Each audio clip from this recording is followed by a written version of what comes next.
Sir, believe ako sa'yo. Ang galing mo. Kasi po siyempre, umangat ka. Oo. Nagkaroon ka ng sarili mong company. Oo.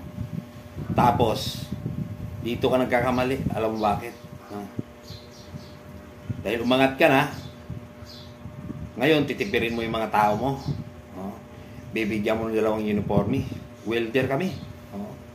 Bibilhan mo ng gloves, yung gloves na welding gloves na nabibili sa Muslim, matigas,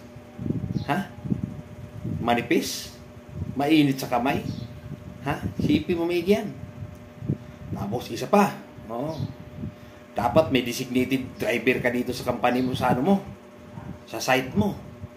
Hindi yung magpapadrive ka sa sasakyan mo, nag-aaral pa lang, hindi marunong. Sige nga. Shout out pala sa driver nyo, safety officer. Nag-aaral pa lang, Saan yung sinasabi natin safety? Pag alis pa lang natin ng bahay, hindi na tayo safe. Alam mo bakit? Nag-aaral pa yung driver eh. Di ba? Magaling pa ako mag-drive kahit wala akong lisensya. Sinasabi ko sa inyo, ayusin nyo kung gusto nyong hindi kayo iwanan ng mga tao. Alagaan yung mga tao.